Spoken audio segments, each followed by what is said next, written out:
Hi, good evening. My name is Lisa Klaslow. I'm with the Lupus Society of Illinois. I'm the Community Relationship Manager today.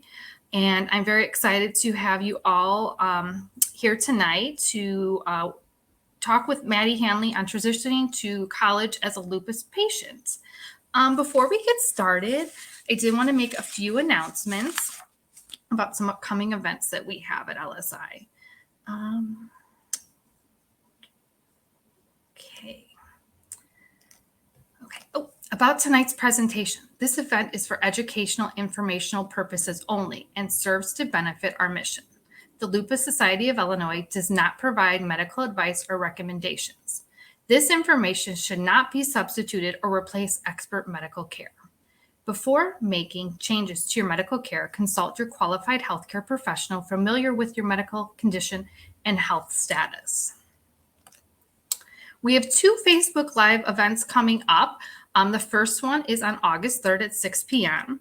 It is the Western Suburbs Lupus Walk Ambassadors, Eddie and Elsa. They'll be sharing about Team Jackie Angel and their story and why they are so loyal to LSI. So be sure to log in and hear their story. On September 5th at 6 p.m., we'll be doing another Facebook Live with the Chicago Lupus Walk Ambassador, Victoria. She has an incredible journey dealing with lupus, almost passing away, coming back striving. She's just recently graduated from college, a newlywed. So she's a lot of things to share about her amazing life and how she's dealing with her lupus journey. This year, LSI is celebrating our 50th anniversary. So we'd love for you to share past memories, pictures, and encouraging words. So you can find all this information on our website at www.lupusil.org. So submit your photos, great memories. We'd love to share them with everyone. I'm sorry, one second. We do have our two upcoming annual walks. The first one is the Western Suburbs Walk on August 12th and Naperville at the Naperville River Walk. That will begin, registration begins at 9 a.m. and the walk starts at 10 a.m. We also have the Chicago Lupus Walk and Fun Run, which will be on September 30th in Lincoln Park. Registration starts at 8:30 and the walk kicks off at 10 a.m. You can register now at www.lupuswalkil.org. Start your fundraising page. There's great incentive prizes this year. So we look forward to seeing you then.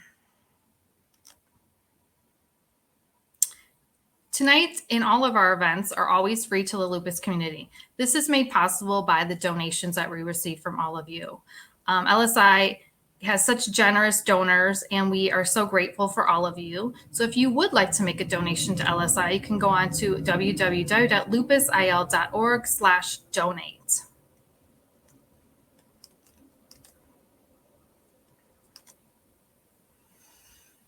Have you ever run the Chicago Marathon? Did you know that LSI has a running team? We do. So we have the Lupus Charities Runners. This year we will have 30 runners running the Chicago Marathon. We have an amazing program with training, and we have a singlet and a pasta dinner. It's really, really fun and so rewarding. So if you are interested in learning more about our program, contact Mary at lupusil.org or call the office at 312-542-0002. Volunteer and internship opportunities. We always have something available at LSI. So if you have time and you'd like to volunteer at one of the upcoming walks or at one of the events or come cheer on our marathon team, we're always looking for volunteers to help. If you're interested in an internship, we have a great program as well. So you can contact me, Lisa, at lupusil.org or call me at 312-542-0006. All right.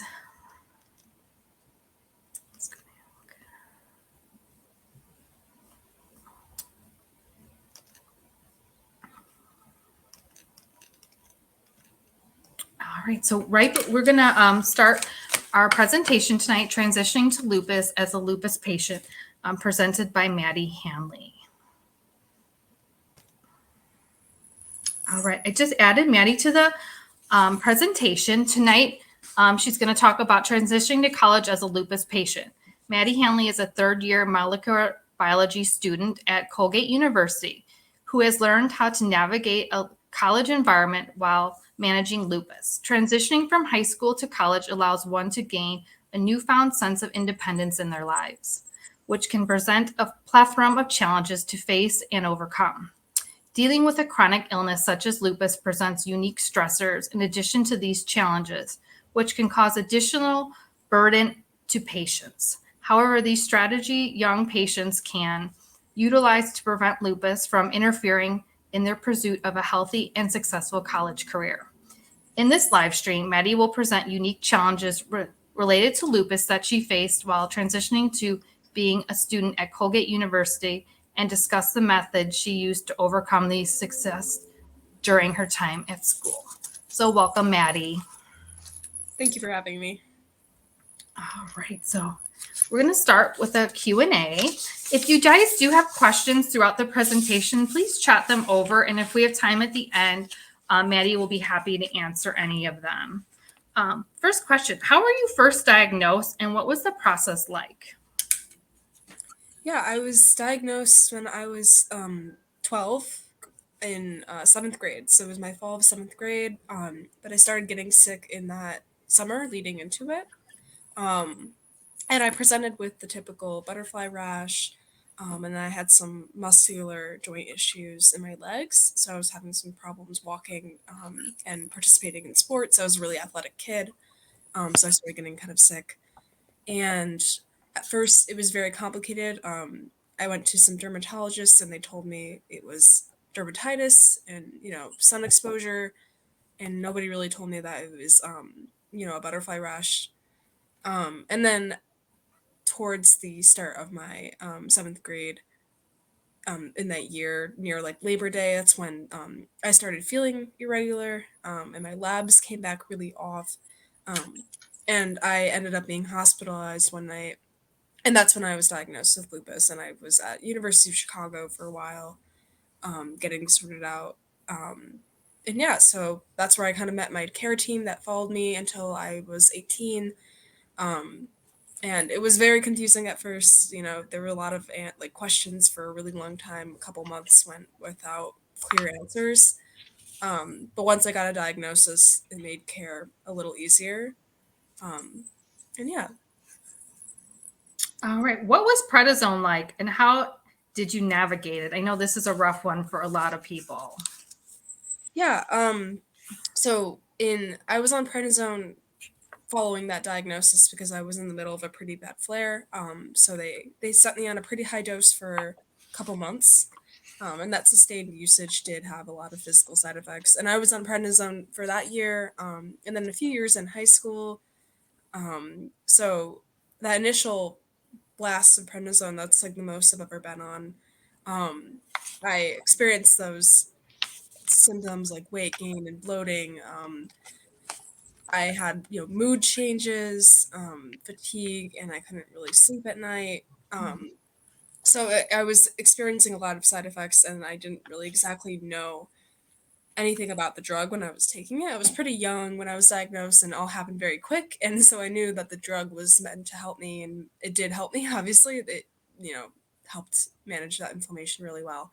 Um, but I did have to deal with all those side effects, and I think there was a lot of social consequences to those. I lost, at that time I was also unable to participate in sports, which were a really big part of my life. So I was experiencing, a sudden physical change, mood changes, and it came with a lot of insecurity, and I think having my appearance change that fast was something that was really hard for me to understand and deal with, especially at that age where, you're already in kind of an armpit of middle school where you're dealing with all, already a lot of social and physical changes. So I think that was very hard. And I think that if I could go back, I would try to find more support resources. And I didn't have to do that by myself.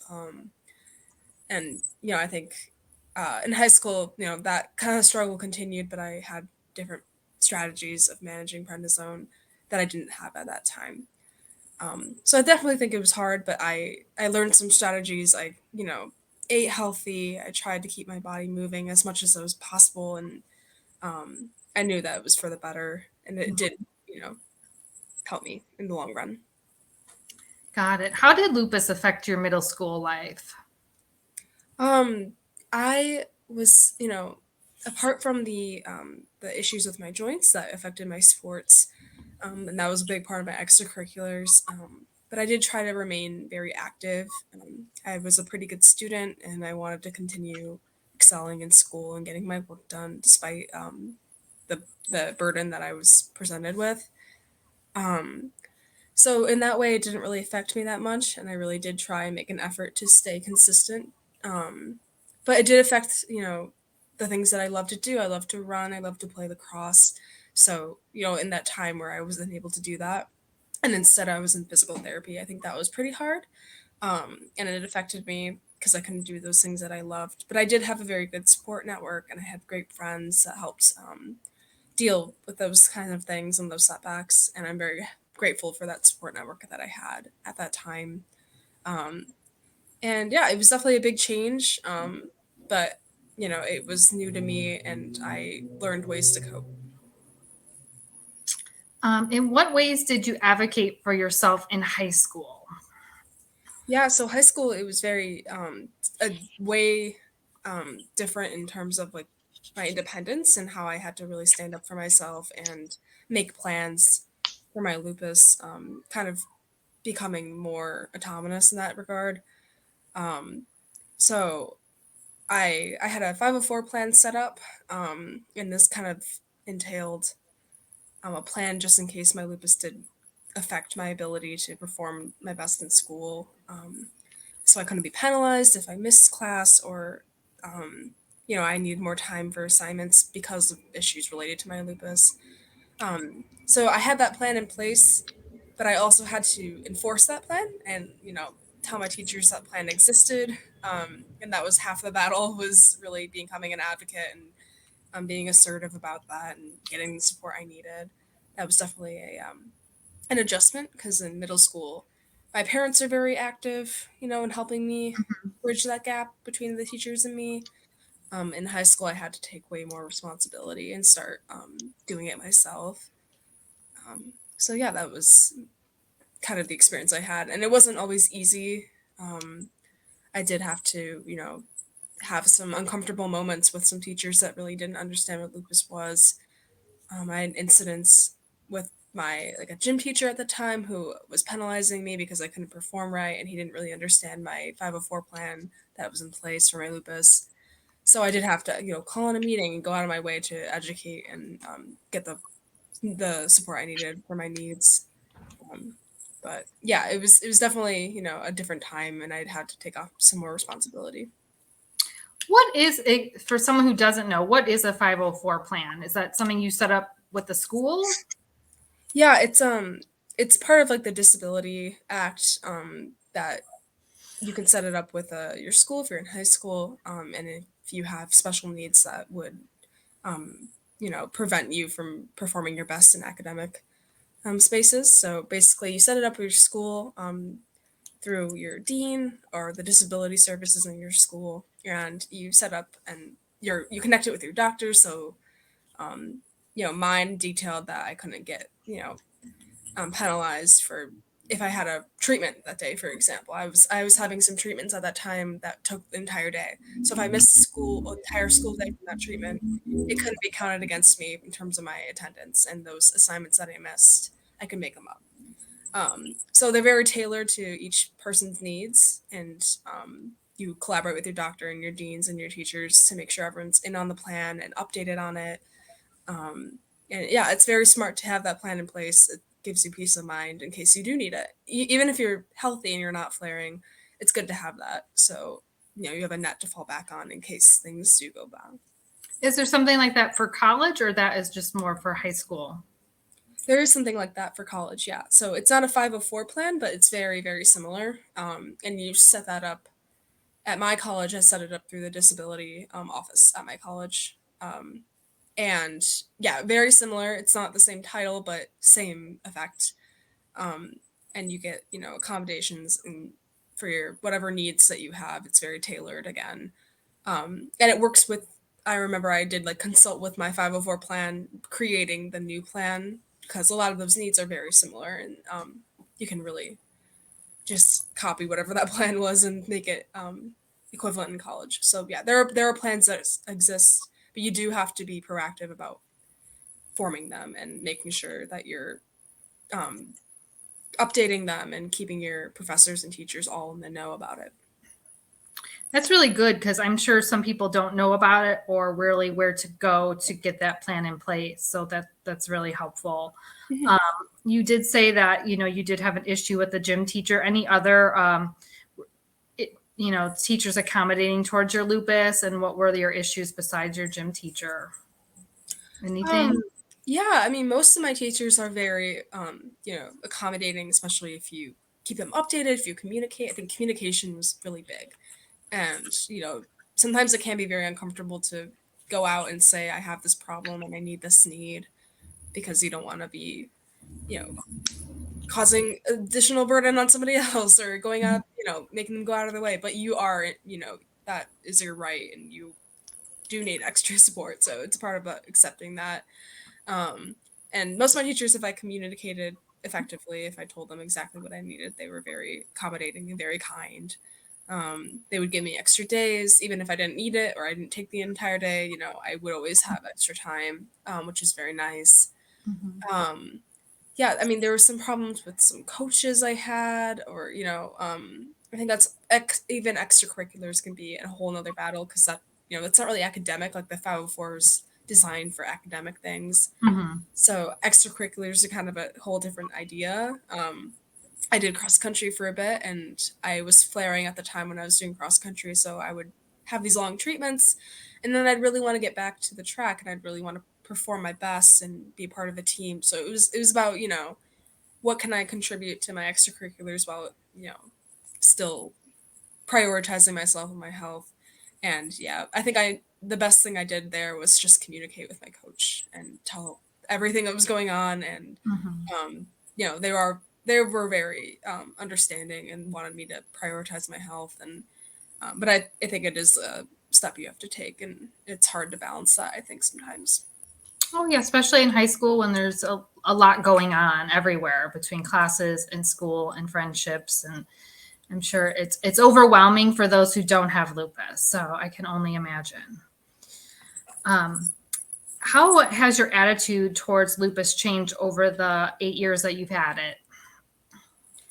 I think that in high school, that's kind of like when I kind of adjusted my attitude towards lupus. So at the beginning of high school, I was still really adjusting to lupus. I was in the middle of a flare, and I really wanted to ignore that I had it at all. I really just wanted to be normal. I wanted to be treated like everyone else, even when I had completely different needs, and I needed to respect those needs and like get accommodations. But I didn't even want to respect that. I wanted to just be normal and not get those.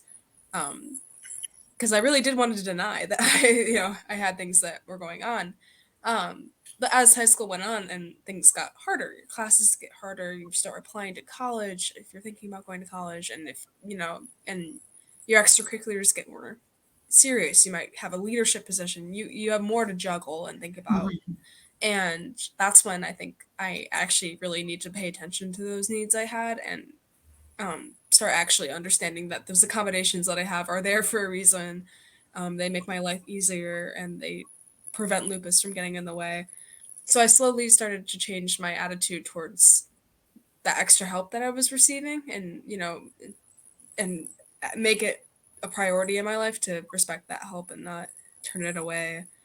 Um, and also just talking openly about lupus, becoming more involved in education, and even like Lupus Society of Illinois, and getting more involved in walks. I started going to those more, and getting more involved in my community. I at first I think I was a little ashamed. I didn't want to talk about it. I didn't want to make it like any part of me. And then as years go on, it is a part of you. It does define some things in your life, and it's not like a bad thing to accept it and talk about it, and educate others, and be very um, you know neutral about it instead of hiding it. So I think at this point in my life, I'm very secure with it, and I do talk about it openly, and that alleviates stress, and it makes it so it's not a big deal when I talk about it because I talk about it often. It's just a thing that I can accept and embrace. What was the transition to college like? Yeah, college was definitely. I mean, the transition already is full of new experiences and new people and way more responsibility. You're on your own. You're taking care of your health on your own. You don't have your parents nagging you to go to the doctor or to take your medication. That is like totally on you to take that independence and that responsibility for your health. And I think it is a problem with some kids, even just if they have nothing going on, is going to college and kind of neglecting their health and really going crazy and not prioritizing sleep and good food. So having lupus on top of that, I think it was a challenge for me, was remembering to take my meds in the morning, remembering to do all the things that I had done before just on my own. And that was difficult. It took a lot of patience with myself, and I couldn't be on me if like on my own back for getting a day of meds. I had to just live and learn and keep going. And I definitely had different needs than my classmates, so I set it up with the disability services at my school, and I made sure to respect those accommodations and allow myself to use them when I needed them. Um, and I go to school in a different state, so that was another difficulty, is getting doctors in another state. So I arranged to have a rheumatologist that I was able to see that's located like around 40 minutes from my school, just in the event that I would need a rheumatologist in an emergency. But setting up that specialist did take, a little bit of work, finding that recommendation from my doctors at home and setting up that appointment and then finding transportation to see that doctor and, making sure they take my insurance. And that was just a whole nother process that I had to think about when I was picking college and going to college. I had to think about my distance from specialists and if I was able to receive emergency medicine if I needed it, which is a unique need and not a lot of Mhm. kids have to worry about that. So it was something I had to consider and work through in my first year. I mean, that is a lot. That's very, becoming an adult. It's very, really pushed you into that, taking care of your health. At a very young age, obviously you're doing a great job with it, but it's a lot having to find specialists and insurance, and it's a lot for everyone. So having to do it at, such a young age, I know is difficult. Um, in what ways did having lupus affect your academics and social life in college? Yeah, I mean, I'm lucky enough that I haven't had a major flare while I was at school. So academically, I never really had to miss days because of treatments or, really need extreme accommodations. I was very lucky that, I was only experiencing very minor symptoms like fatigue and joint pain, and those really weren't impacting like my daily abilities at like a large scale. So I was very lucky in that regard, and I think that if you are going into school and you are like in the middle of a flare and you have way bigger needs, that might be different. Your academic and social life may be completely different, and that's something you have to think about. And I was sure to balance my own needs with your lifestyle at college. Because I did have major fatigue at some times, and I can't spend my weekends going out and being very active. I needed to give myself a lot of time to rest, especially after a very busy week academically. So and some people can have a completely different lifestyle at college, and they don't really have a lot of health problems, and you just have to take your needs and exclude it from what everyone else is doing and really prioritize what you need and respect that. Or you could run into problems and not feel your best, and then you might suffer academically and socially because you're just pushing yourself too hard. um, Mhm. so I made a very strong efforts to prioritize myself and what I want to do, and my own values. and make sure that wouldn't be muddled with whatever else, my friends are doing, what, people close to me are up to. And I think that was really helpful. How do you communicate with peers and professors about lupus? With my professors, I tend to, like, I have kind of a system. So when I start a class, I will send an email, just a very brief email being like, I'm registered with disability services. They all my professors have access to my documentation in that service. I don't really know how it works with other schools, but I would assume it's very similar. But my professors all have access to that, so I just have to remind them, oh, it's there. If you can look at it, that'd be great. But I'm registered there, and I have special needs for that. Whatever is in that plan. And yeah, even just a very brief, like, I have lupus, and this may affect my ability to perform in the class, but everything's in that plan. And so straight off the bat, when I'm in that class, my professors know, oh, Maddie has this special accommodation. And, like, if she uses it, it's not a surprise to them that all of a sudden I have this accommodation. So that's how I communicate with my professors. If I do need any special accommodation, like if I'm too fatigued to get an assignment done, or I can't go to school that day because I have a doctor's appointment during their class, I just have to be very open and communicative. And mostly professors are very understanding. I go to a school that's very small, so it was very easy to make those arrangements, and professors are very open to conversation, and that was a benefit from a small school. But it might be different for a big school, so that could be something to think about when you're choosing college, is that closeness with a professor based on the class size. Is But that something you thought about when you were making your decision, or like class sizes, or wanting to be in a smaller school versus a large because of your lupus, or did that not really matter? it's something I thought about, definitely. There's academic, like, benefits from a small class, but it is very when I was thinking small versus big, like, communicating about my lupus and my condition is very easy with a smaller class. And you have that closeness of a relationship with your professor. And going into choosing a school, like, I did think about that. I thought about how easy is it to talk to a professor about if I need something the day of, or I wake up and I can't go to class. How easy is it to um, you know, make a trusting relationship with a professor. And it is very easy at my school, which I think I benefited from. Um, so yeah, it's something to think about, especially if you're in a major flare. That is something you definitely want to think about, is how easy is it to get support and communicate. Um, but yeah, so my professors are very nice, and I've never had a problem with any of my professors. But I do have those, I make sure that there aren't any problems. I just very open. I send a lot of emails, but I think they're glad that I'm very open. Do you feel that they know what lupus is, or are you educating people, your teachers and your peers, about lupus? I think it definitely depends on the person.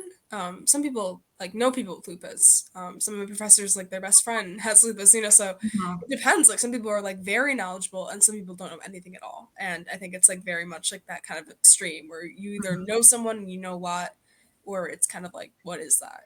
And that's what I found, is that there's no, like, oh, I've heard about lupus, I guess. Like, it's just like, it can be like that, I think, sometimes.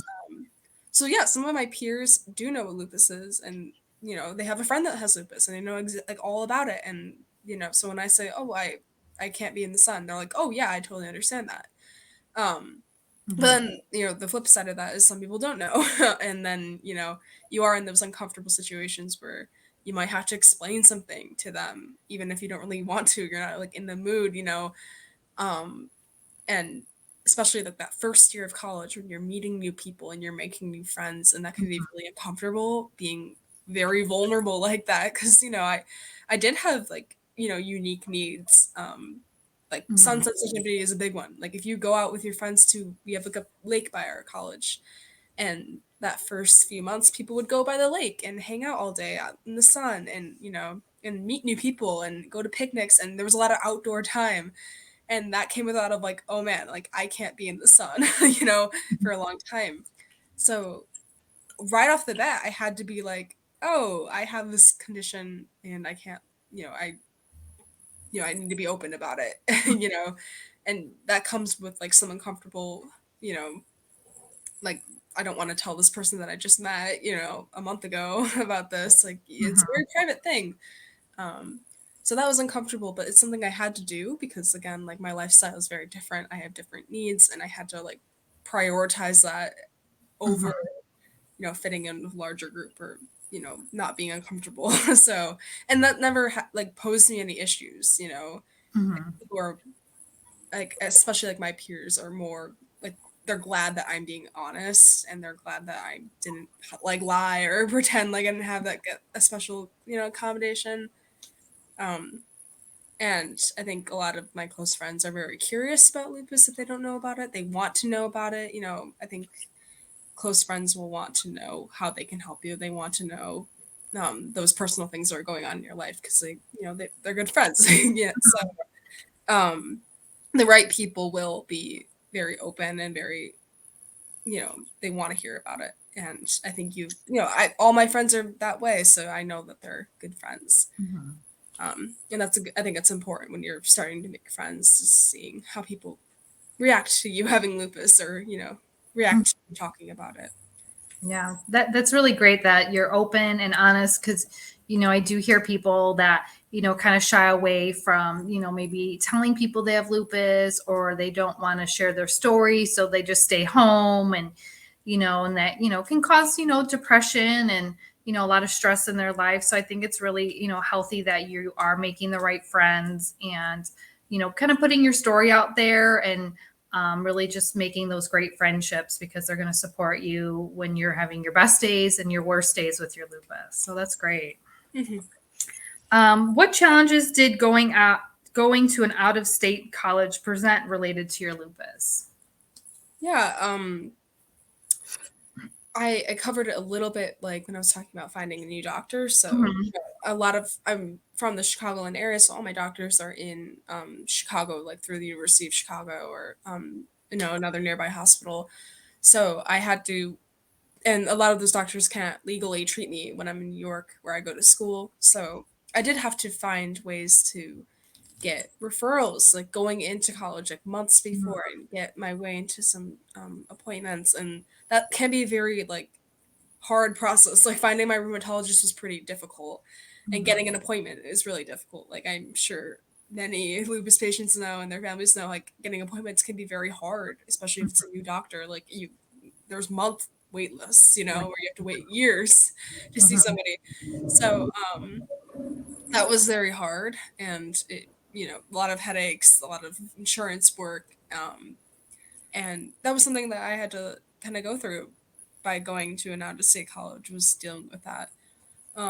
Additionally, I think like some mental health services are also confined to just state. So, I see a therapist for my lupus, and that therapist couldn't treat me in New York. So I had to find other support networks in Mhm. my school that helped me manage. And my school has pretty nice like support groups for people with like chronic illnesses and things like that. So I did some of those, which was helpful, especially my first semester in that transition. I think it was very helpful. Um, but yeah, it was an important thing I had to do was you have to switch those networks or you have to deal with both at the same time, like check in with the doctors at home and then check in with the doctors at state, and Mhm. that was pretty difficult.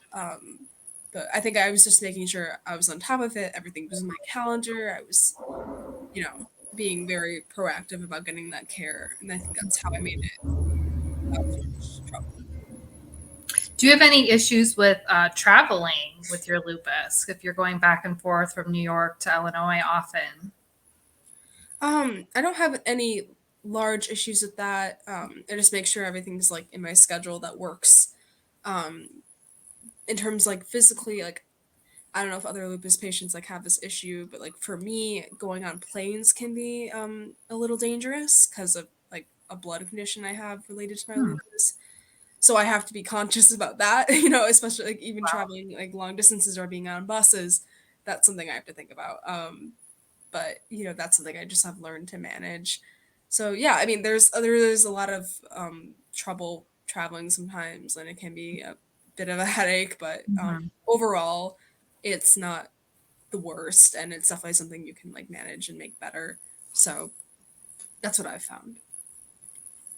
All right. How do you talk about lupus to family and friends, and what boundaries do you set? Yeah, I'm very open about my lupus, especially now. I think that I've learned that my health is so important to me. It lets me do the things that I want to do, lets me study the things I want to study, and work where I want to work. So prioritizing my health is so important over like anything, and that includes talking about lupus and being very aware about my lupus and in tune with my body and communicating that with others and being assertive. So yeah, with my family and like my friends, talking about my condition, being private to some extent. There's some things that are kept private, and I just want that to be between me and my doctor. Um, but other things that like family should know about, that I tell them. It's just something I have to do, and I think it allows me to be close with my family and friends, knowing that I have these special accommodations, and I have needs that are different from theirs. And I think family and friends want to help. They want to know what you need. They want to be there for you. So um I think that's what I've found is like being open isn't like, I think people want you to be open. And Mhm. um so I've found that's really helpful. But yeah, setting boundaries sometimes I think can be hard. Especially with people that are really, really close to you. It's like there are things that you want to keep personal. There's things that you really want to draw boundaries for. Especially when I was switching to pediatrics, from Mm. pediatrics to adults. That when you're in pediatrics, my parents, who I'm very close with, they have access to a lot of like all the chats between you and your doctor, and they're very involved, and they have access to everything. Mhm. And then when you switch to adults, then you can start saying, oh, I don't want my parents looking in on this, or I don't, I just want this to be my eyes, even if you like consent to have some of your things shared with your parents. And I had to make some choices and being like, oh, I'm say like I feel comfortable with my mom seeing this, but I don't want my mom seeing this chat. So it's Mhm. you just have to be, it's taking that new responsibility, it's being more independent. And it can be uncomfortable being drawing that boundary, even if you're very close to somebody. And I think that comes with the switch from pediatrics to adult, that happened while I was switching to college. So it was Mhm. that transition. But overall, it involves taking more independence towards your health and responsibility and becoming an adult. And it's good in the long run, even with that sense of, uncomfortableness that comes with it. But Mhm. All right. So we are kind of done with the questions that I had. So if anyone has any questions, if you guys want to put them in the chat, and then we'll ask Maddie to answer those, because we do have some extra time. All right. Here is the first question. What advice would you give to a newly diagnosed young person with lupus? um yeah, I think I definitely would. It depends on like how young the person is, I guess. But if the person's in like middle school or high school, I would say um it will feel like a lot, and I feel like you don't have to deal with it like by yourself. I think that there are a lot of support networks that are available, a lot of like mental health resources that are available for young patients. Even working, like if you're in the Chicagoland area, there are a lot of social workers that are like part of like lupus clinics, and that can direct you to lupus specific resources, and like even through the Lupus Society of Illinois, they can direct you to resources. So I think like getting in touch with all those different Mhm. networks and pathways, and educating yourself, and not throwing yourself completely into being independent and doing it on your own. And it's definitely going to be something that you have to learn to understand, and um almost like embrace. Like in my experience, like I wanted to not address it and really not make it a part of me. And I think it's like there is an importance in addressing it and accepting that it's there, and embracing the accommodations you get. So yeah, just you don't have to act, you don't have to pretend that you're like a normal kid and you have the same needs as everyone else. You can really allow yourself to get grace and um yeah, I would say that. I would also say like communication is very important. Communicating with your family and your friends, communicating with your work and your school, and um, letting people know what's going on, because people do want to help you. They do want to be informed. If they don't, then that's odd because it's never happened to me. People are very, you know, generally want to help you. So I think that's important to keep in mind. All right. Well, this isn't a question, but we got a very nice compliment. Great job, Maddie. Thanks for sharing your story. Your interview will help many who may be on a similar path that you travel. The best to you. Great interview questions to Lisa. All right. And then here is another one. In reference to your peers, have you found many that may also have lupus? If so, does that help you to be more comfortable in navigating in your new environment? Um, I honestly don't have any close peers that have lupus, which can be hard. It can be very like isolating in that way when you don't really have people that even like people that that have like an autoimmune disease or anything like that. And like I think a lot of my close circle are very healthy, so that can be hard. But like for example, like one of my close friends, her best friend has lupus, so she knows someone with lupus. She's educated, she knows about it, and I think having friends that are educated, that are informed, and they know what lupus is, they know the side effects, they know the treatments. That's that means a lot. I think like she's been really helpful just because she knows what lupus is and can talk about it, and if I mention a symptom, she knows what that means. So that's comfortable. That makes me, more comfortable around my friends when they are educated. So I think that's part of the importance of being like open and like talking about it with people around you, even if they don't have lupus.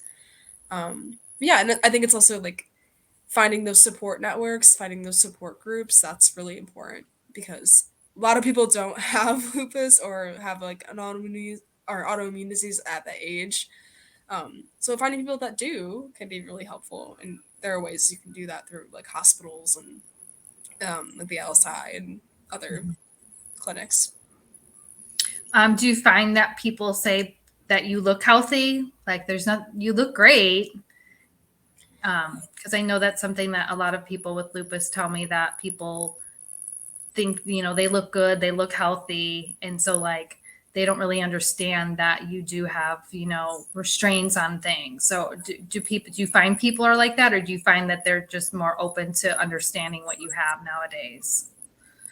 Yeah, I think that it is a problem sometimes. Like there have been times where I don't look healthy. Like you can tell I'm on prednisone, for example. You can tell I'm definitely going through something. But like for like right now, you wouldn't be able to tell. I look pretty healthy. I don't have a rash. Mhm. So yeah, that's hard. I think it's hard to look healthy, and I think it's you know, I think it's emphasizes the importance of like communicating. Like I do have this problem. You can't see it, but I have it. I think it's important like seeking out services at your school or wherever you are, your work, and finding those accommodations. Or else, you might run into issues because people will be like, "Oh, you look normal. Like you look fine." Mhm. Um, so yeah, I think it's one of the problems with lupus. It's just Mhm. it's hard. But it's also it was helpful like in high school to not look different in that way. I guess like you can't really Mhm. see it. I can fit in. You know, it comes with like drawbacks. I guess like there's goods and bads. I think to having like an invisible illness in that kind of way. Mhm. Another question: in your personal care, do you block out quiet time in any quiet time, or include any holistic routines that help you? Um, yeah, I try to you know, I try to make sure like I'm listening to my body, and if I feel like fatigued, if I feel like I have joint pain, I'm not going to do like I love to run, I love to like exercise, I like to move my body, but if I wake up in the morning and I don't feel like that way, I'm not going to push myself. I really try to listen and like be very conscious of like what I need. Um and so I do block out time to move my body if I have that, if I feel like comfortable doing so, because that does help to feel strong and feel mobile and flexible. That helps a lot. um Also good for just mental health and feeling strong. um and I try to take all like my vitamins, like be on a very strict like regimen with my medication. I follow doctor's advice for when they give it, and I try my very best to do those types of things. And yeah, I think like just you know doing the things that everyone tells you to do is like have a very healthy balanced diet and move your body when you can and listen to what you need and be in tune with your body and all those things. That's what I've done. And I think it's very helpful to be like on a schedule like that and be very in tune for what I need. That's good advice for everybody, college age, adults, really listening to your body. So that's great. What are you going to do after college? Uh, I'm currently planning it out, but I'm a molecular biology major, and I have a minor in environmental and public health. So I'm very interested in medicine, whether that be like with humans or animals. Um, and I'm very interested in like patient care. So I think that's definitely something I'm going to strive towards. But I'm also very interested in staying in touch with like the lupus community and continuing to be like an advocate for myself and for others. So that's something I'm going to continue to do when I graduate and um, go to other places. Definitely still get involved in the lupus community and um, help in the scientific community as well. How do you handle brain fog when, for example, studying for an important exam? Yeah, I think that's something I've had problems with is like concentration or fatigue. That comes along even just like with normal tiredness when it comes to studying. Um, but honestly, for me, sleep, like if I am studying and I am so tired or I can't like focus or, I'm having problems memorizing things, I just like call it in early. I really rest. I take, you know, time to spend with others. And yeah, my big rule is just sleep. Like if I can't do it, I go to bed and I wake up and I normally feel better. I think it's hard. I think it's something that it's unique to every person. And I've had times where I'm very frustrated because I don't feel well and I do have an important exam. And exams are one of those things that are hard to work around. So yeah, I think it can be very hard. But I try very hard to listen to what I need and prioritize. Like if I need to go to sleep, I need to rest, I do that. And yeah, I think that's what I try to do. All right. I don't see any more questions. If anyone has any more questions, chat them now. Anything else you'd like to include, Maddie, before we wrap up? Nothing like major. Just be very patient and have a lot of grace for yourself. It's very hard to deal with, but a lot of people do deal with it and can do it successfully. You just have to be sure to listen to yourself, set boundaries, communicate. Um, it's something you can do and you can do successfully. But it takes a bit of work, I think. All right.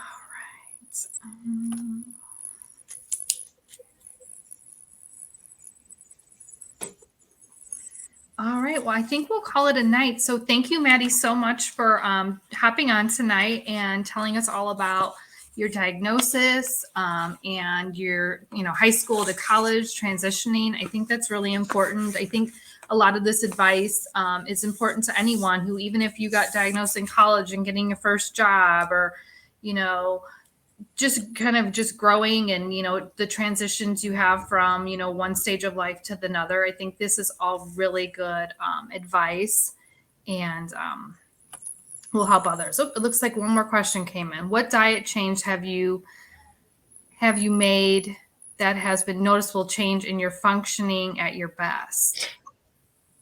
I haven't made any like significant ones. I think that I really do try to stick to like what doctors like recommend. Very balanced diets like lean meats, lots of vegetables, and try to move my body as much as possible and go on walks and you know take supplements. Yeah, I don't really stick to any like major restrictions or anything. I just try to do what like the major like in the books kind of things Mhm. work for everybody. Yeah. So that's what I've done. All right. Well, again, thank you so much. We really appreciate this, and this will be recorded and on our Facebook, and also we will put this on our website and link to YouTube. So if anyone missed a part of the presentation or want to go back and see a part, it will be up in the next 2 days. Besides that, we just thank everyone for hopping on tonight. Again, we do have 2 more Facebook Live events coming up, August 3rd and September 5th. Both of those will be talking to our walk ambassadors. So we do have our 2 walks coming up.